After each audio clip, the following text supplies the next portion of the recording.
Hola, amados hermanos. Hoy iniciamos con la última parte de esta capacitación de oficiales. Entonces, que estamos hablando, empezando el bloque de el gobierno de la iglesia. Y este es el más práctico de todos, porque es lo que van a hacer mes con mes, como ancianas más, es el pan de cada día de la reunión de consistorio.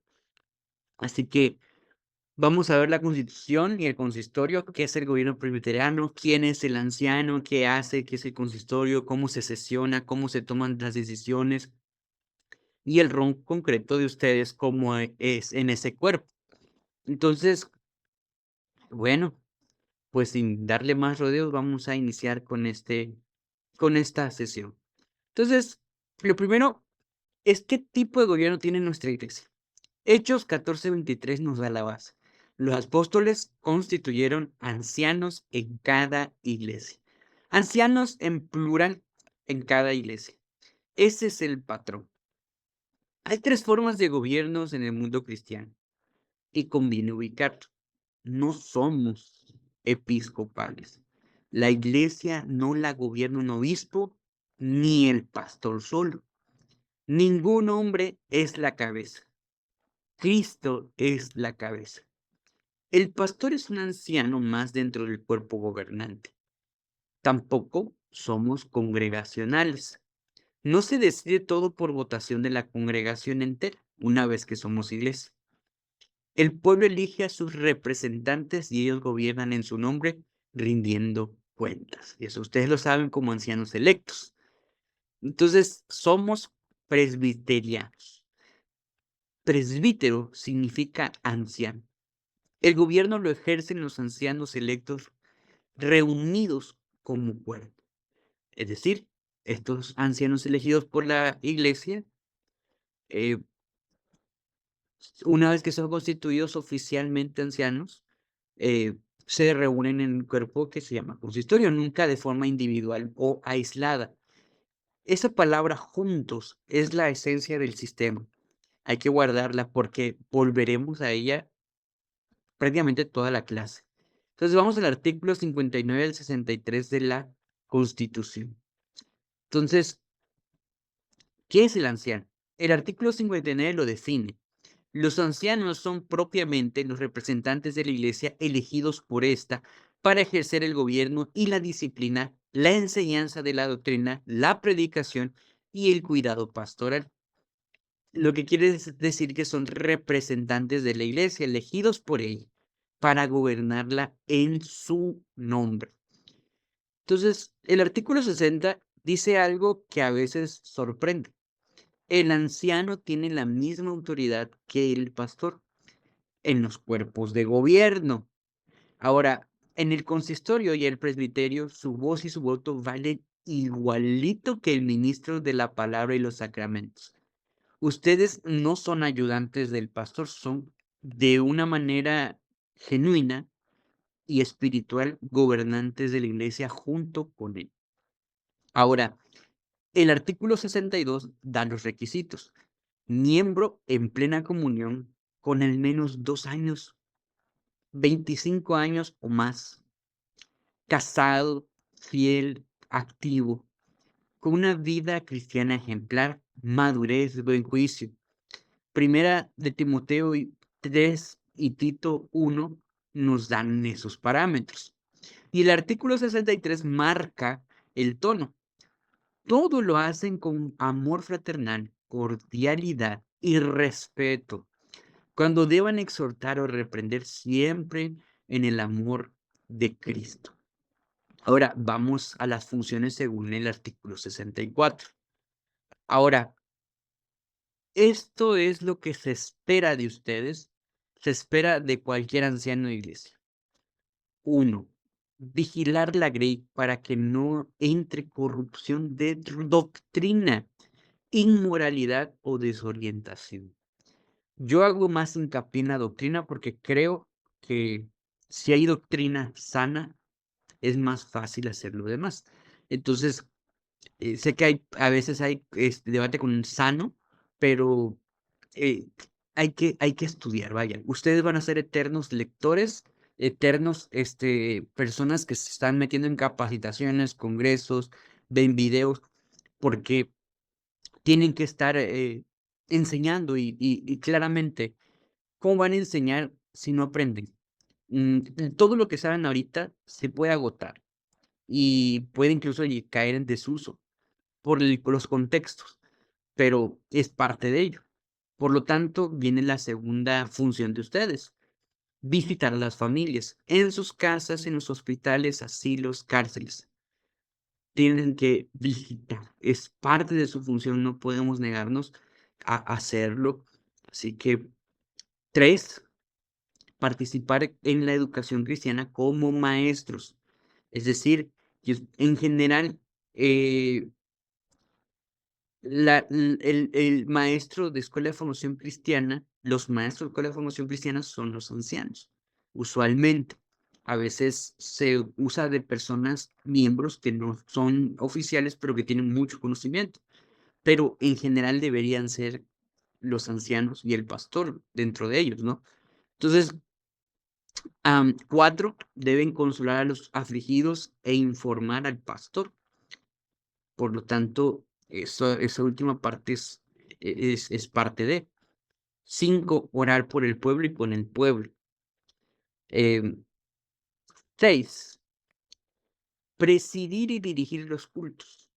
Por lo tanto, ser director es parte de ser también dentro de sus funciones. 7, servir la Santa Cena. Eso ya lo abundamos hace unas clases. 8, ayudar en el bautismo de niños y adultos. Y 9, con autorización del presbiterio, oficiar. Pueden llegar a oficiar con la autorización, es un papel, es un procedimiento que hasta donde tengo conocimiento aquí no ha pasado. Pasa, sí pasa, conozco incluso ancianos de iglesia de aquí de México que se van a hacer pastores a Colombia, a Costa Rica y cosas así. O sea, los hay. Entonces, fíjense, las 2 de las 9 son de púlpito, porque las demás son cuidado pastoral, visitar, consolar, mejorar, vigilar, pero el anciano, ante todo, es pastor de la grey. Ustedes deben amar a la iglesia y deben cuidar de la iglesia, enseñar a la iglesia. Son pastores de la iglesia. Hay un término que también se llama pastores locales. Ahora, vamos entonces al consistorio. ¿Qué es el consistorio? Aquí es donde viene la coordinación. El consistorio es el cuerpo gobernante de la iglesia local. El pastor que lo preside, junto con todos los ancianos reunidos como cuerpo colegiado. ¿Quiénes lo forman? El pastor y los ancianos ordenados. Los diáconos no forman parte del consistorio. Ellos tienen su propia junta cuando es necesario constituirla. Y el consistorio es de ancianos. Ahora, ¿quién lo preside? El pastor. El artículo 143 es tajante en esto. Ninguna sesión regular es válida sin que la presida el pastor instalado u oficiante. Además, el artículo 140 dice que los ancianos no pueden convocar reuniones sin el pastor ni ocultárselas. Es decir, que cualquier anciano que convoque, que no sea secretario a nombre del presidente, que es el pastor, pues esa reunión no tiene ninguna validez. Entonces, ¿cuándo? ¿Cada cuánto se reúne? Cada mes.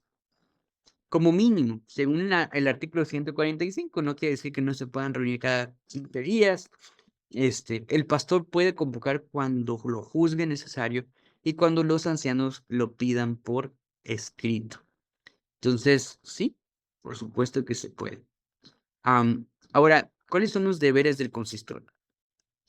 Dirigir los cultos públicos, los preparativos, la predicación, atender cuando no hay pastor, velar por la sana doctrina, vigilar el conocimiento y el carácter cristiano de los miembros y mantener el gobierno espiritual de la iglesia en el amor de Cristo.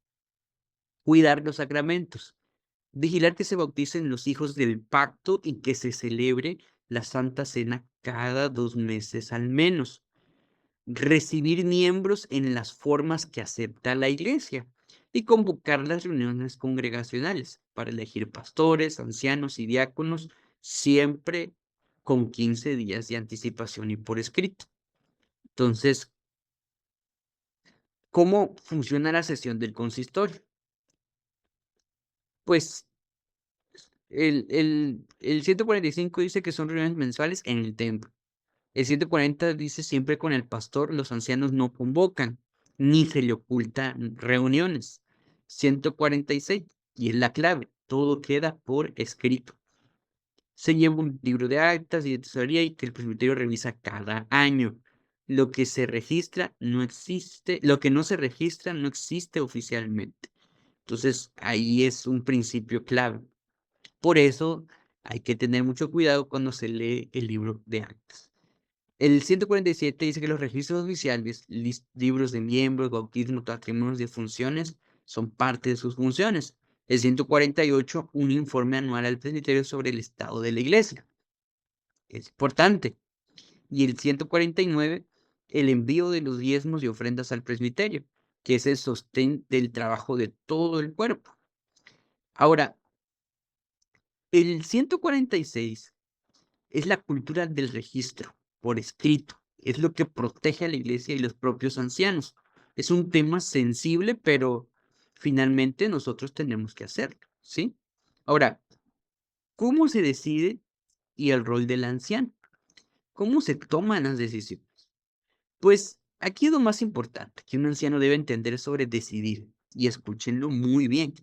Ninguna decisión se toma en solitario, ¿sí? El consistorio decide como cuerpo. Por eso el anciano nunca actúa por su propia cuenta. Entonces, menos en asuntos de gobierno. Tampoco es propio que el pastor lo haga solo, ni un anciano solo, es el cuerpo. Y aquí es donde, cuando si llega a suceder algo, pues en la reunión de consistorio se cuestionaría el por qué. Y a veces, y solo a veces, pues ya que se explica la situación de cómo y por qué se decidieron algunas cosas, el consistorio pues puede deliberar que pues era pertinente. Pero pues la realidad es que no es correcto, ¿no? Entonces, son 4 pasos. Se delibera juntos, cada anciano expone su punto, se busca la mente de Cristo en oración y diálogo, nadie impone, y esto de nadie imponer también implica ciertas reglas. Por ejemplo, cuando hablan, tienen que hablar al presidente, no a los demás, eso es persuasión. Cuando alguien se extiende más de 3 minutos, se entiende que en un tema quiere decir que quiere manipular. O sea, hay muchas cosas que se pueden mirar fácilmente y que están en un libro de reuniones, de cómo se debe ser, donde se nos protege de todo eso.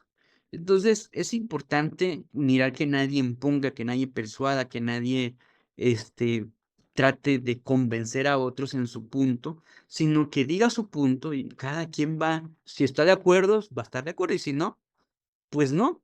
O sea, porque es no querer dejar que Dios actúe.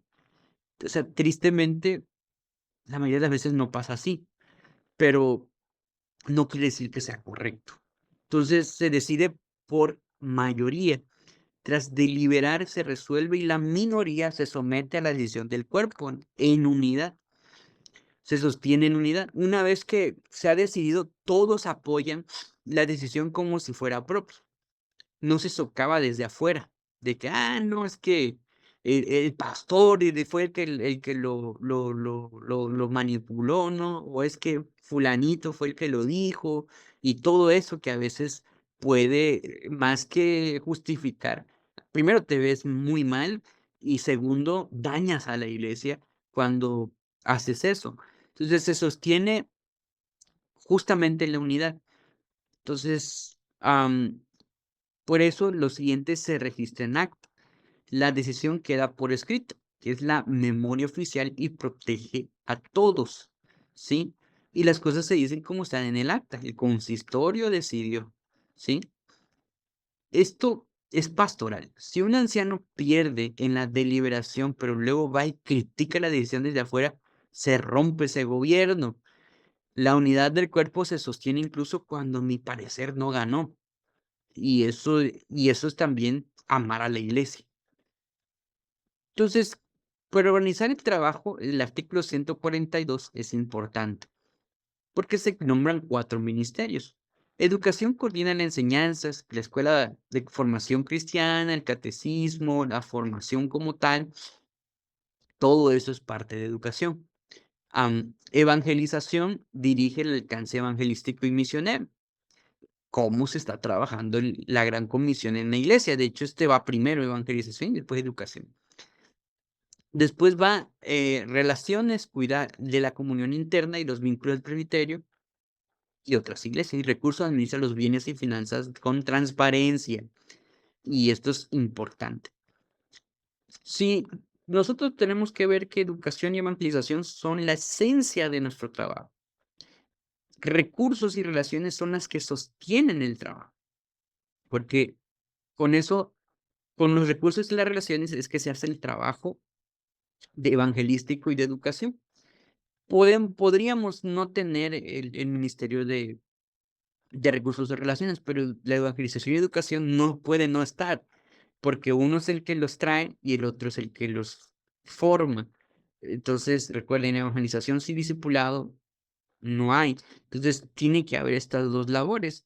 Lo demás podría llevarse de alguna forma, pero no es recomendable. Por eso es que, más que verlo como una autoridad, hay que verlo como un orden. Es manera de hacer más fácil el trabajo.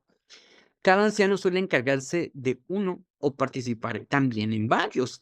Así el trabajo se reparte y que nada queda sin atención. Ahora, el rol del anciano en el consistorio.